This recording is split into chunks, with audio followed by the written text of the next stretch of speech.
Hoje o destino foi a Praia do Saí, um verdadeiro refúgio escondido no litoral do Rio de Janeiro. Um paraíso quase deserto, com areia branca, macia e paisagens que parecem pintura. E para fechar o dia com chave de ouro, ainda descobri a Cachoeira do Saí.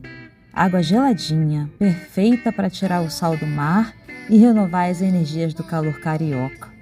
Foi simplesmente incrível. Isso é só o começo. Aguarde as próximas expedições. Até já!